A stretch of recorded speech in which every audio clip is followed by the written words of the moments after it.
Olá pessoal, tudo bem? Como estão todos? Espero que todos bem nesse período, né, que nós vamos passar, né, agora. Em breve estaremos de volta, né, se Deus quiser e assim permitir, né. Então, vamos hoje retomar um assunto, né, que a gente já, de certa forma, já estudou, né, e na última aula a gente teve contato com ele, né, que é o texto dissertativo argumentativo, né, sob a ótica do repertório sociocultural. Então, repertório sociocultural que a gente utiliza, né, é um repertório, como vamos está dizendo, o repertório é aquilo que a gente tem, que a gente junta, que a gente elenca, né, e que a gente faz uso dele. O repertório de um músico, né, são as músicas de um músico, né, o repertório de um artista qualquer, né, são aquelas apresentações que o artista faz. O nosso repertório é justamente o que a gente tem, né, com relação a que pode ser utilizado, né, em determinado momento nosso. Por exemplo, na redação do Enem, que é o nosso interesse no momento. Ou numa conversa, mas poderia ser numa conversa, poderia ser numa tentativa de conseguir um emprego, poderia ser em vários momentos de nossa vida.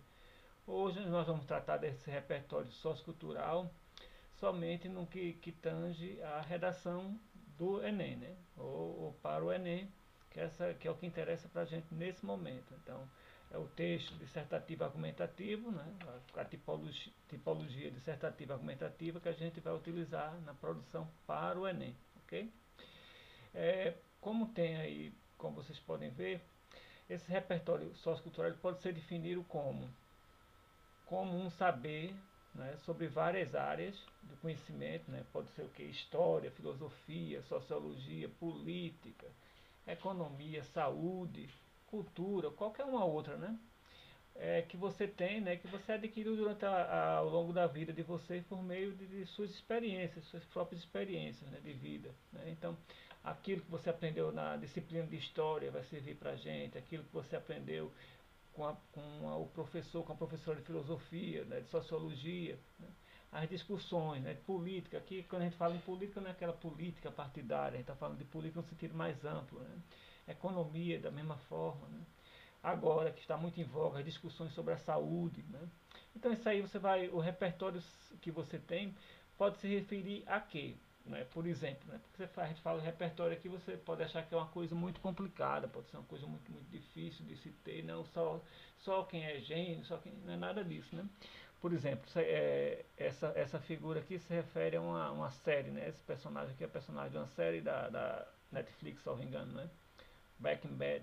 Então, ó, Friends, né, também outra série. Aqui nós temos o que? Harry Potter, né? Então, enfim, referência aí da literatura, né? Clarice Lispector, referências da pintura, enfim, N referência aqui desse repertório sociocultural desse indivíduo aqui, né? Aí tem várias outras referências.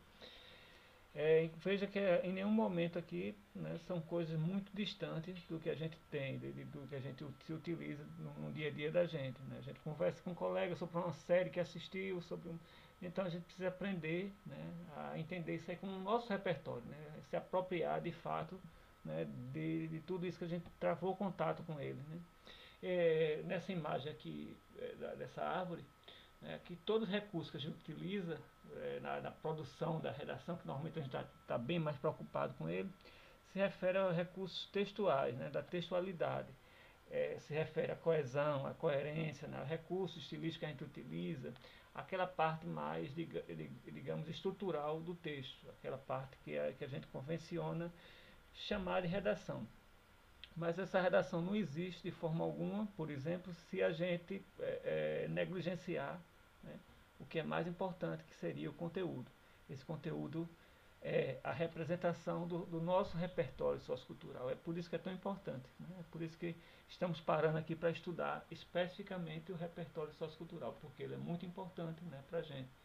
E é um tipo de ensino que é um estudo, um ensino que é relativo. Né? Assim, eu posso dizer a vocês aonde vocês vão encontrar esse repertório, mas eu não posso fazer com que vocês consigam ter esse repertório, a não ser que vocês queiram ter, né? A não ser que vocês se dediquem, vocês se esforcem e vejam na verdade o conhecimento e a informação sobre uma nova ótica, né? Sobre uma ótica, né, de uso, né? A gente, para que a gente assiste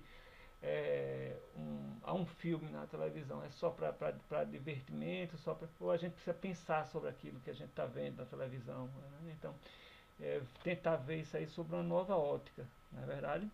Ok? Então é isso que a gente vai começar, né, a ver aqui nesse momento, tá? Só um minuto. Então, quem é aluno de Caldas provavelmente já assistiu a esse filme, né? Nós assistimos em sala de aula praticamente com a maior parte das turmas. Então veja só, O Menino que Descobriu o Vento, por sinal um filme, né, extraordinário. Quem não assistiu, né, deve assistir, não só por conta do assunto em si que nós estamos vendo, mas porque é um filme muito bonito, uma história que nos deixa de certa forma esperançosos, né, com relação às possibilidades, né, que nós nos encontramos, né? É uma história de superação, obviamente, né? Quem assistiu ao filme vai entender, né, quando eu digo que a equipe sempre esforçando-se para adquirir conhecimentos cada vez mais diversificados. Um jovem de Malawi se cansa de assistir todos os colegas de seu vilarejo passando por dificuldade, começa a desenvolver uma inovadora turbina de vento. Então, é a história do menino, né, que vê a dificuldade de sua comunidade, né, e começa a pensar, né, em formas de livrar, né, aquela dependência que existia, né, da chuva, de ter a chuva, porque tendo a chuva teria água, né, no caso. Então, quando ele consegue produzir, né, que é uma história verídica, né, quando ele consegue produzir energia por meio do catavento, né, ele quebra aquele ciclo, que não quebra somente o ciclo, né, da vida dele, ele consegue quebrar o ciclo de pobreza daquela região toda, né. Isso aí é um avanço impressionante, como uma história real, né? Então, nos aproxima muito mais, né, dessa história, né? Então, veja, esse garoto, né, que é o protagonista do filme, como eu estou dizendo, ele não representa somente ele próprio, né? Veja que ele representa algo muito maior. É nesse sentido a gente pegar, né, do pequeno, né, num filme, que é a história do garoto, para tentar generalizar. Veja o que a gente faz. O que a gente abstrai aí do filme, né, que fala sobre o que? A importância das escolas, né? Então veja só, ele só conseguiu, né, para quem assistiu o filme, ele só conseguiu avançar porque tinha uma escola que tinha uma biblioteca, ele conseguiu entrar escondido, né, do diretor da escola, ele conseguiu entrar na biblioteca, né, e ter acesso ao conhecimento por meio dos livros que estavam naquela biblioteca.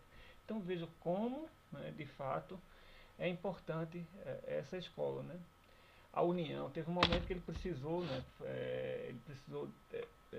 Da ajuda de muitos, né? Inclusive o pai, depois de um certo temor, né, de perder a bicicleta que tinha, a única coisa, doou, né? Deu a bicicleta para que se tornasse uma parte do catavento, né? Okay. A luta, né? O filme trava essa questão política muito forte, da opressão, né?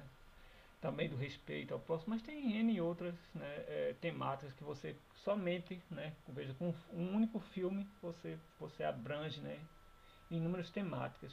Veja que eu coloquei aí o eixo temático do lado direito aqui em cima, que acho que, por exemplo, nós poderíamos utilizar, né, esse conhecimento nosso a partir de ter assistido a um filme, O Menino que Descobriu o Vento. Um tópico, por exemplo, de redação que tivesse o seguinte eixo temático: a importância da educação e a equidade de acesso à informação, seria, né, interessante que nós utilizássemos, por exemplo, esse nosso repertório sociocultural, que era o quê? Era o filme que a gente assistiu, né, O Menino que Descobriu o Vento, né? Então, no momento que a gente faz uso desse repertório, né, a gente torna, né, o nosso texto um texto mais legítimo. A gente vai ver o que é legitimação desse texto, a gente vai ver, mas desde já a gente já entende, né, que um texto, né, que mostra que você tem, né, tem uma vivência e sabe utilizar essa vivência dentro do seu texto. é verdade. Só tem função, né?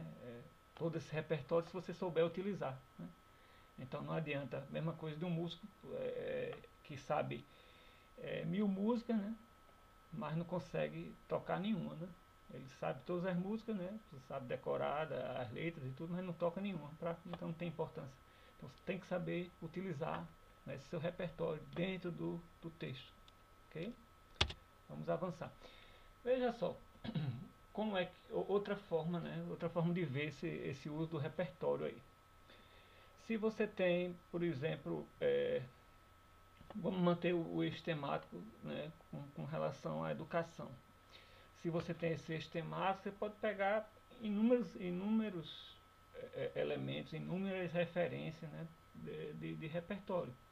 Você pode, por exemplo, pegar a ideia de Paulo Freire sobre pedagogia do oprimido, né, que todos já ouviram falar, né, da pedagogia do oprimido, até porque Paulo Freire é o patrono da educação no país, né? Então, se não ouviram falar, vocês precisam ouvir falar, né? Porque é o patrono da educação, né, no Brasil. Então, e a base, né, da educação está muito, né, no que foi dito e muito do que foi escrito por Paulo Freire. Então, se você sabe isso daí, uma temática desse tipo, né, que leva em conta de alguma forma um aspecto educacional, você pode utilizar no seu repertório, né, essa pedagogia do oprimido, né? Ou se fala sobre a questão da educação mais em sala de aula. Você tem a série da Globo, né, do ano passado, a segunda chamada, né, a situação das escolas no geral, né, aquele contexto da escola pública, tudo aquilo ali, você pode utilizar aquilo ali como repertório para a sua redação. Então você não pode nunca dizer que não tem repertório nenhum. É impossível. Você, em algum momento você travou contato com algo que se relacionasse ao eixo temático que você precisa escrever. Você precisa somente mobilizar essas informações. A palavra é mobilizar informação para que você consiga, né, utilizar de uma forma adequada dentro do seu texto aquilo que você já tem. Todos têm de alguma forma. Alguns têm algumas mais representativas, mais interessantes, mas no geral todos têm, ok? O filme, né, Pro Dia Nascer Feliz, né, um filme sobre Cazuza, que tem também uma questão muito forte sobre a educação, ou esse documentário, né, nunca me sonharam também, né, um documentário também interessante. Enfim, aqui são exemplos mais específicos que vocês podem ou não ter visto, né, mas veja que eu peguei 4 exemplos aqui salteados, né, então veja só que você poderia ter pego aqui outros exemplos, né, N exemplos. Aqui eu só estou utilizando para vocês entenderem como é que a gente monta esse repertório nosso, né? Aqui eu montei com 4 itens, né, bem simples, né, do dia a dia da gente, certo? Veja só,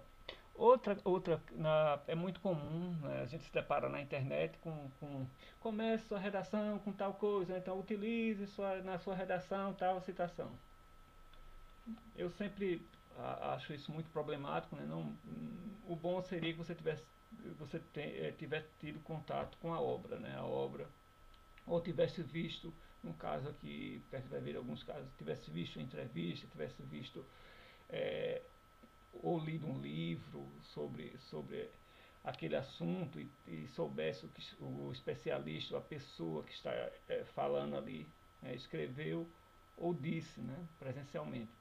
Então, o bom seria isso, né? Eu fico muito preocupado quando a gente utiliza citação ou decora uma citação e quer colocar de toda forma dentro do nosso texto. Isso não funciona muito bem. Vamos ver aqui somente alguns casos aqui de como a gente utilizaria uma citação. Normalmente nós não saberíamos, né, a citação como foi dita, né, ao pé da letra. Então a gente não saberia, por exemplo, o Papa Francisco disse o seguinte: os direitos humanos são violados não só pelo terrorismo, a repressão e os assassinatos, mas também pela existência de extrema pobreza e estruturas econômicas injustas, que, que originam as grandes desigualdades. O Papa Francisco falou isso daqui, né? Então, é claro que nós não vamos saber, né, colocar na redação do jeito que ele disse lá.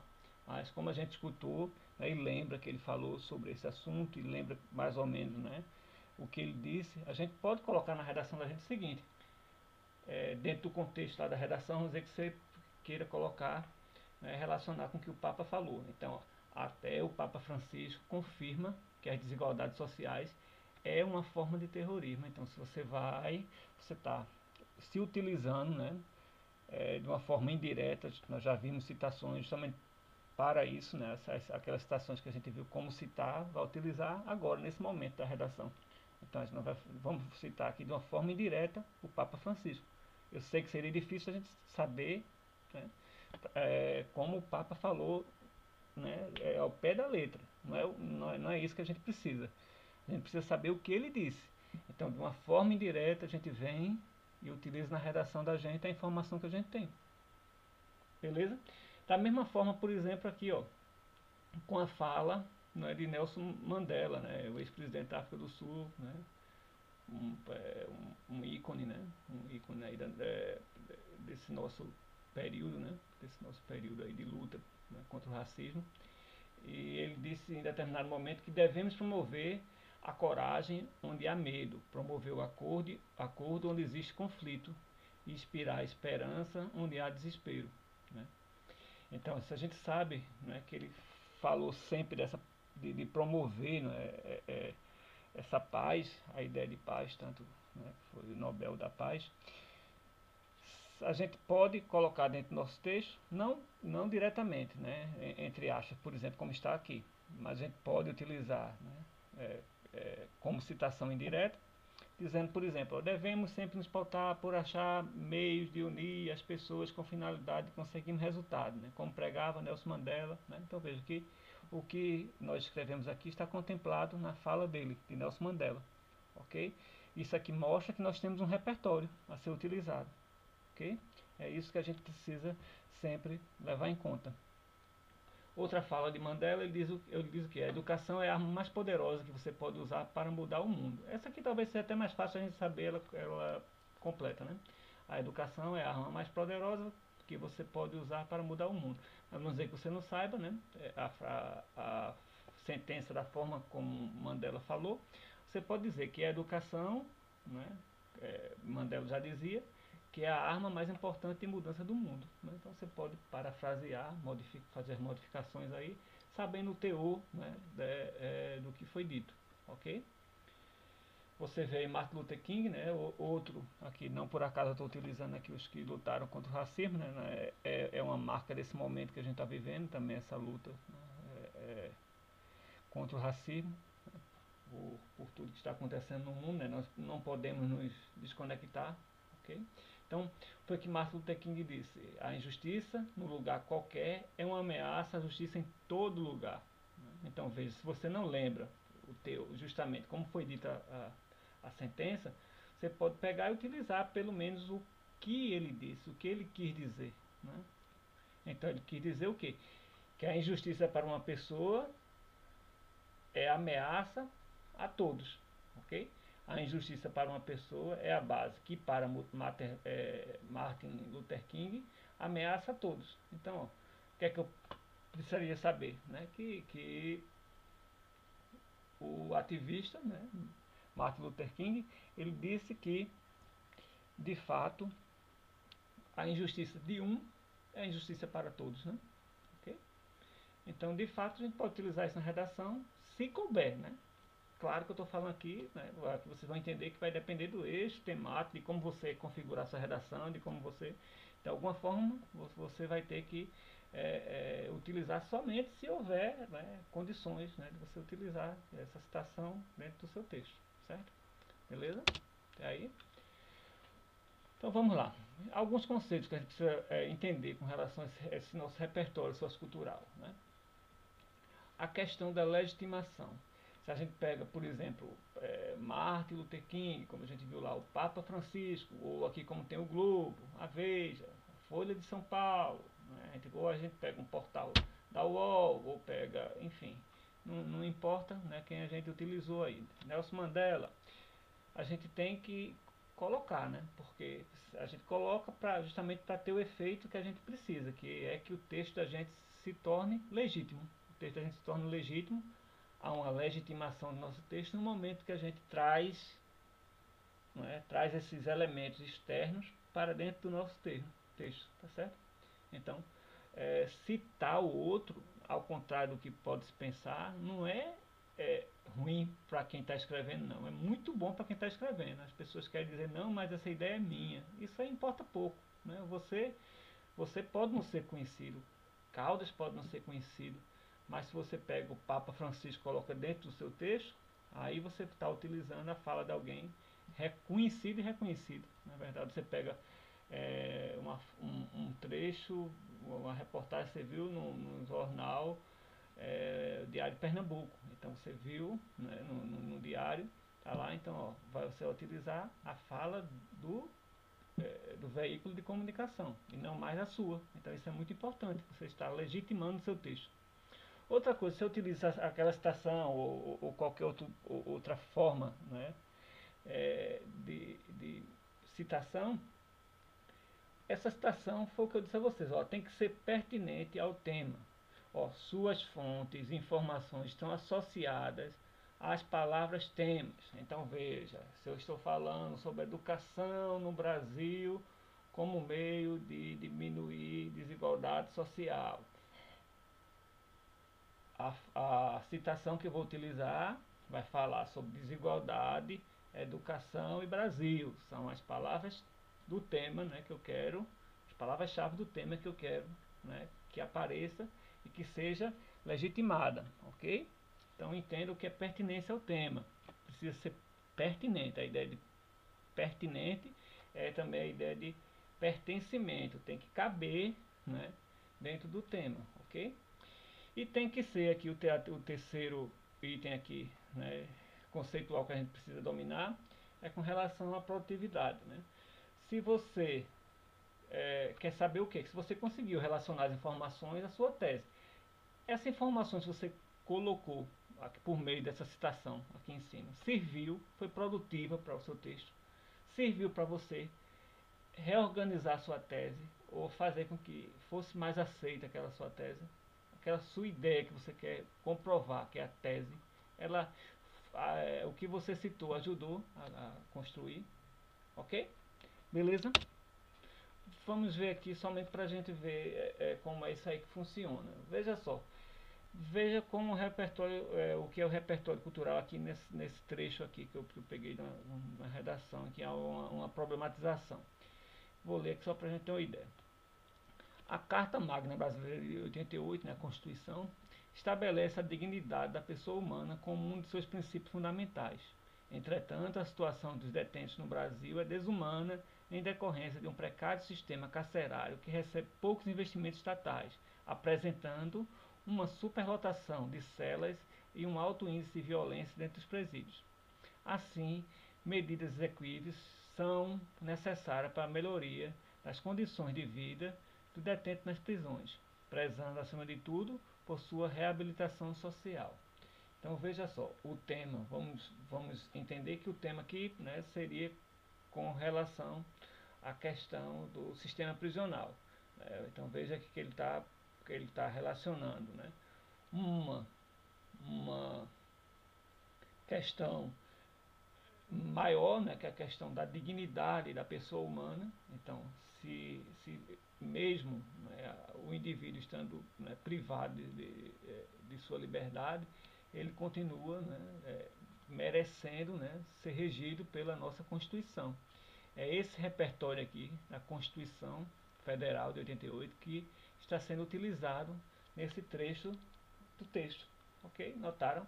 Então, a gente aqui se fez uso, né, para problematizar, nós fizemos uso de quê? Da Constituição Federal de 1988. Beleza? Ok? Tá claro? Então veja, para a gente chegar aí já perto do final, né, do final aí da nossa aula de hoje, eu queria ver com vocês o seguinte. Então, pessoal, veja só, para a gente entender, né, a gente entender o que é repertório sociocultural, entender como funciona esse repertório, né, e como a gente faz uso desse repertório, né, como a gente vai, que repertório a gente vai utilizar, em que momento a gente vai conseguir, né, se utilizar desse repertório, a gente viu isso aí tudo. que eu posso dizer também a vocês é que vocês podem, né, melhorar esse repertório sociocultural de vocês com mudanças aí básicas aí na relação de vocês com o conhecimento e com a informação, né? Veja só, por que é que eu digo isso? Porque veja só, se você lê, né, texto, aqui eu coloquei, ler texto em todo o suporte possível. Você lê, por exemplo, por meio, né, dos portais da internet, né? Todos esses textos são, você pegar uma fonte confiável, esses textos são importantes, são interessantes, né?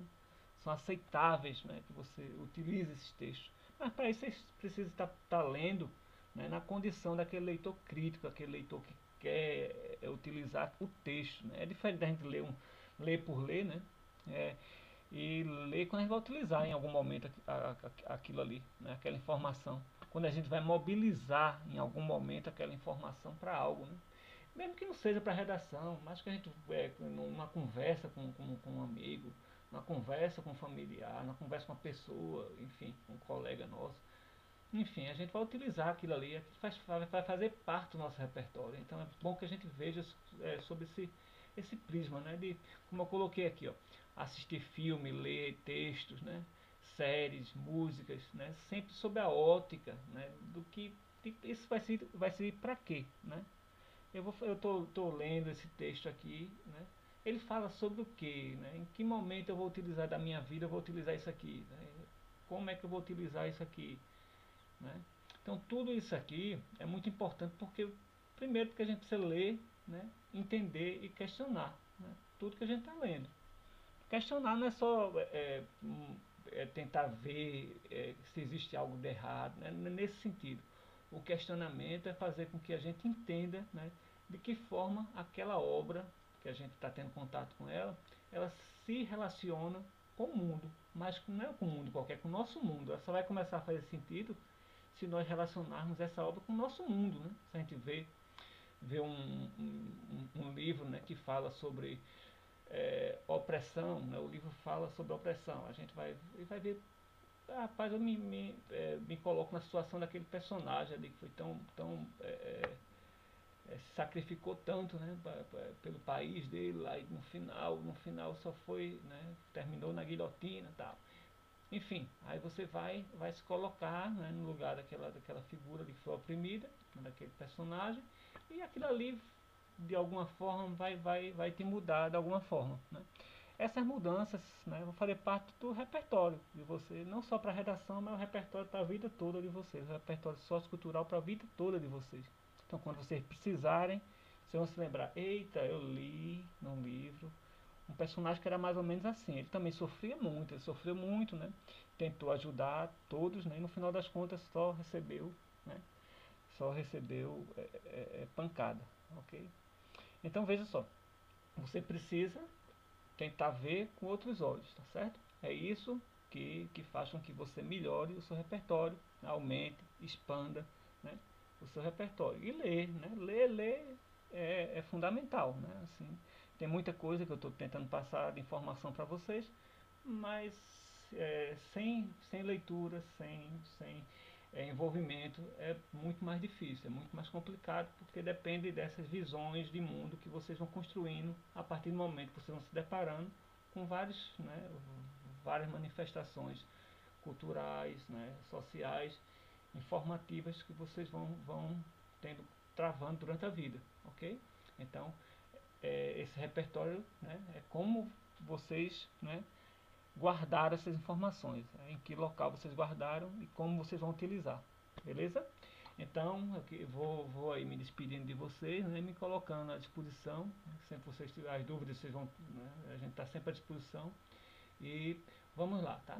Tudo de bom para vocês, um abração e até a próxima, tá?